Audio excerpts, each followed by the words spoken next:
May I pay homage to triple them, the Buddha and Dhamma and the Sangha.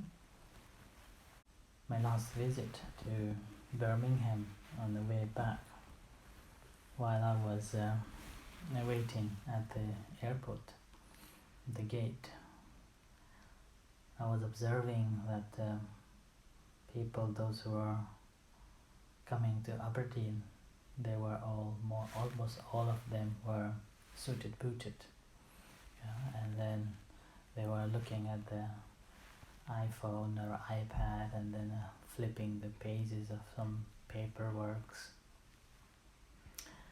And then I was reflecting that most of them are traveling probably for the high-end jobs, oil related, and about the finance and about the money business and how to get more customers and how to get more money.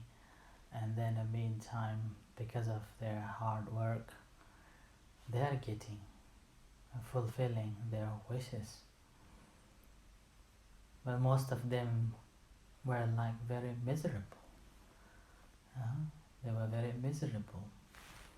And then they probably have a house to live, car to ride, and probably nothing to worry about financial security. And still yet they cannot relax and they cannot enjoy the moments they have. And I was reflecting myself as well. I'm also traveling a lot, and I have also so many papers to read, so many papers to deal with, and then so many people to deal with, different sorts of, and all the services, and also looking after the center. And I was reflecting that I didn't have that miserable face. Because I felt like I have all, but nothing belongs to me. And all I do is a service to the people, helping people in different ways. And then all I do, all it helps is with a kind and a heart, with an open heart, whoever comes, and then whatever they want me to do or want me to advise, and I just be there.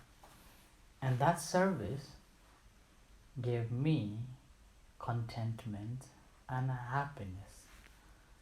And despite of having so many works to do, so many things that I'm responsible for, and yet, because there is a feeling of I'm doing it for somebody. I'm doing it for something, not for myself. That gave me so satisfaction that my mind felt so calm and so tranquil, and I feel so sorry for them, because when I reflected on that, most of them were striving to get more, promoted, and there is a desire to get more, and there is a desire to promote it, to be promoted, some sort of like that, that's related to that. And that's most of them, like they are doing it for them. It's just a means for them, and like that's how they become very miserable. So then when I was reflecting, it's like it's there, but again, because for something, somebody that is giving me so much to myself, and then that very moment I was just smiling to myself and sitting at the corner of the one of the seats. I was charging my battery, and I was just smiling to myself, looking at all people that are waiting for the flight. And there was one boy came. He's a very teenage boy. He said about 23 years old. He's from Kurdistan, Kurdis, and he came to London when he was 11 years old. He was 11 years old, and then he said that life in Iraq, he's from the Iraq side of a Kurdis. He said that life in Iraq was so difficult, horrible, and then now he's in London, and he's doing the language translator. And then he was saying that you look so calm and he's smiling all the time. And then he looked at my dress and said, "What is this dress? I never seen it before." And I said, "Oh, this is our uniform." And then he said, "What kind of a uniform is this?" And I said that, "Well, this is a Buddhist monk uniform." And then I explained a little bit of Buddhism, and then a little bit of a meditation. And then he asked me that how many Buddhists. And then I said, "I do not know, because in Buddhism, whenever you wear this Buddhist robe, only then you can call yourself as a proper Buddhist.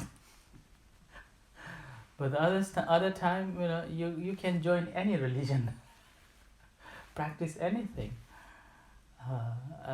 And then he said, "Oh, what about the God?" And then say, "In Buddhism there is no God." And then he said, "Oh my goodness, and what do you believe?" And then again I said, "There is no belief either." And then he said, "Then what do you believe?" And I said, "Well, there is no belief involved in Buddhism, but what the core teachings is, whatever you do, it has a result. Whatever you do, it has a result, and then you have to accept that result. If you don't able to accept that result, then that causes a suffering. And that causes a suffering. And that suffering you cannot deny. Doesn't matter what. Because it has already got the cause. And that's what you have done. And now the teachings of the Buddha is simply, you know the cause and take away that cause. That's it. Is that simple? He said. And I said, "Oh yes, that's very simple, isn't it?" And then he asked me, "What about the meditation? How it comes to relate to this Buddhist teaching?" And meditation helps you to understand these things. And then he asked me, how do we do meditation? Nothing. Just watch your breath. Is that simple?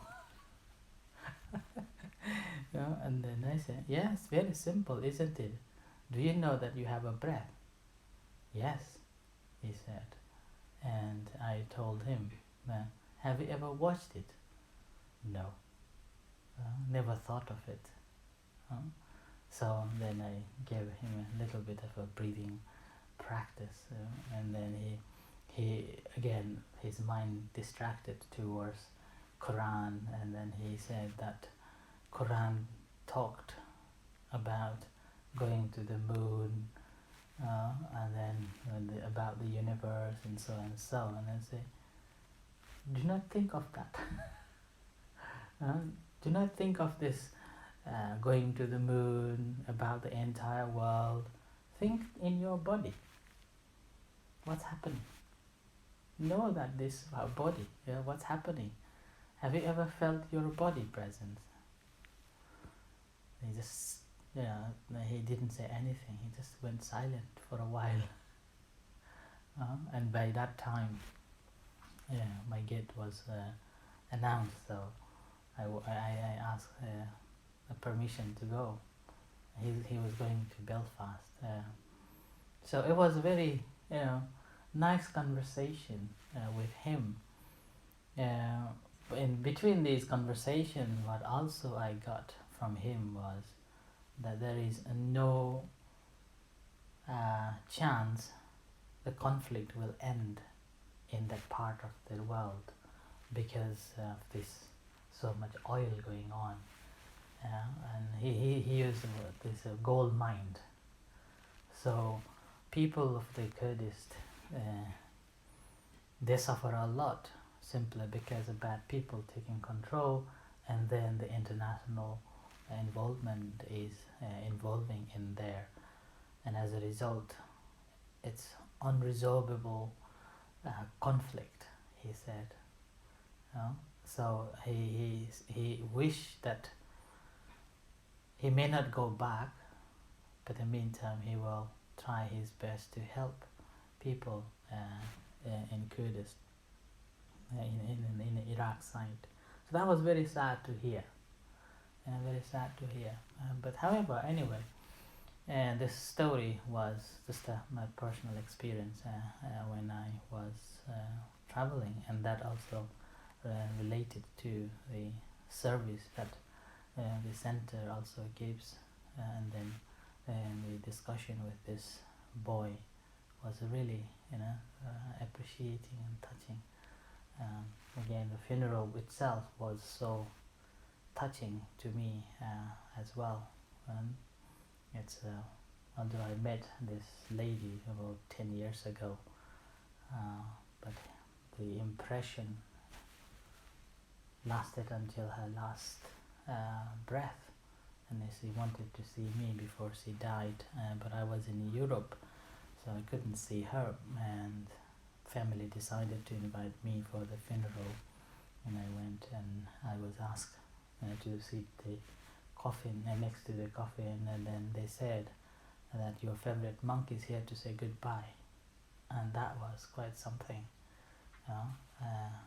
So although I was tired, but there was something that is quite interesting. Things happened this last trip, and most importantly, the reflection I had with the people coming to Aberdeen and myself, and that gave me this conversation with this Kurdish boy was quite a thing to remember and reflect. So with this reflection, let's do the practice, unless you have any questions. Okay.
So compose yourself, relaxed. Spend a few moments on the primary object in order to settling the mind down and establishing focus, concentration.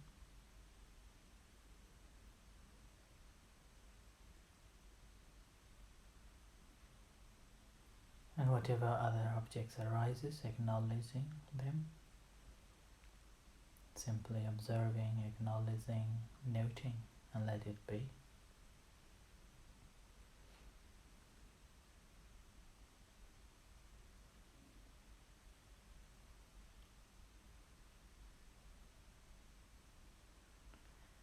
As the mind settles down, relaxed, composed,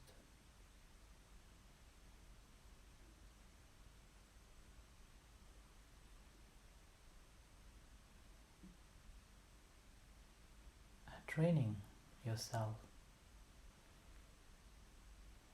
to notice this mind and then the object.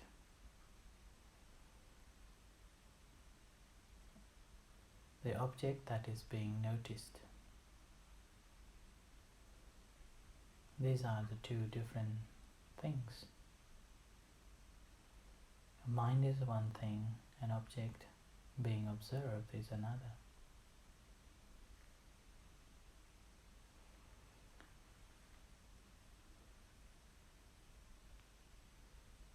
And even the noting the thought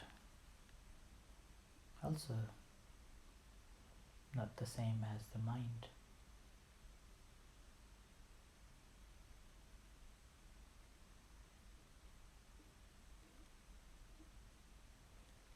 So whatever we are observing, those are the objects, and each moment when we are observing, we will be observing one at a time.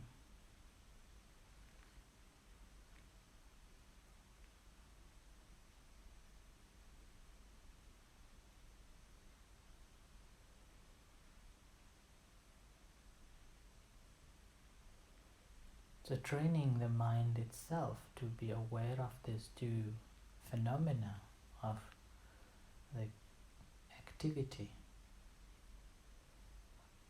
the mind and the object, so-called matter. The ability to define the mind and the matter, seeing two different things at the same time each time when we observe.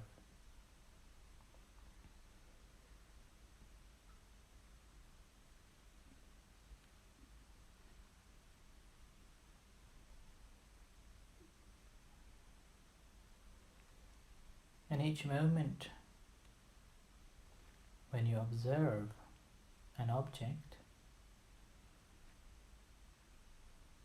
try to observe the mind and the relationship with this object, how this mind is relating.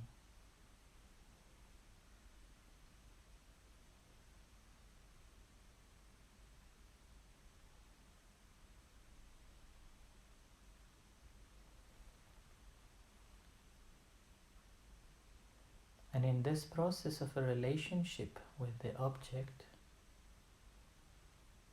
try to notice the memories and perceptions involving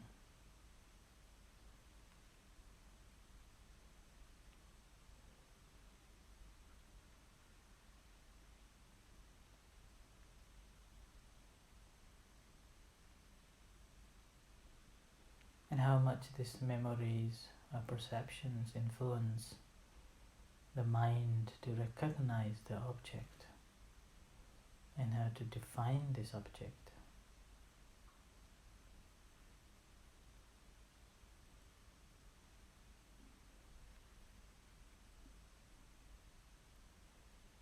So training this mind to be aware of those relationships.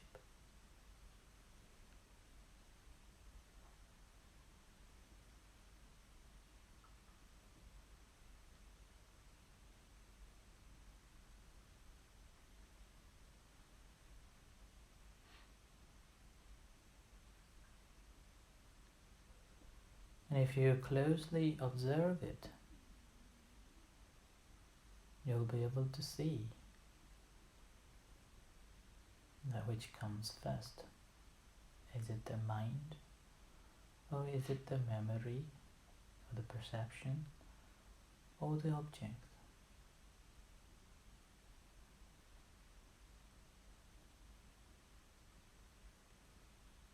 Or simply stillness of the mind without having any perceptions, memories, or objects.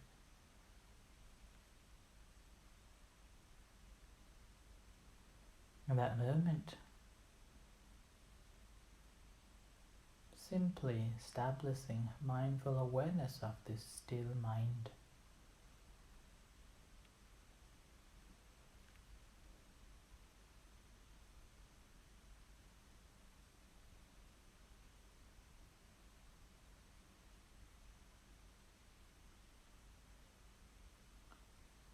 But obviously, if you feel that your mind is not composed, still not unsettled,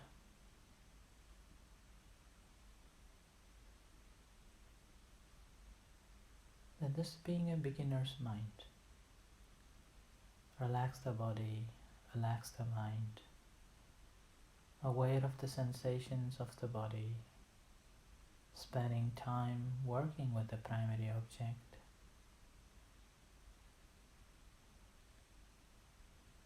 and slowly progressing the relationship with these objects,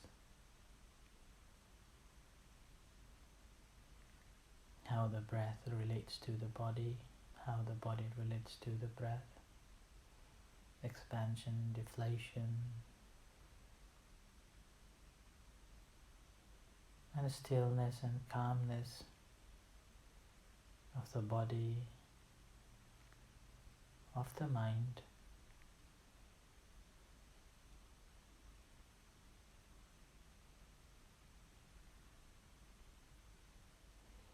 Or simply being mindful and aware of the primary object, working with it.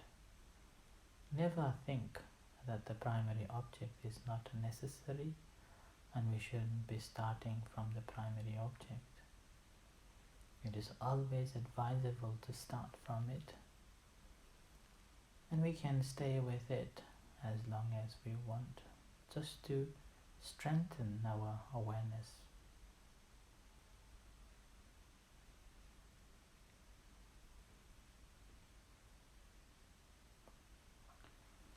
So, ardently, being mindful, establishing clear awareness of things as they are, as they come, as they appear. Continue practicing until you hear the gong.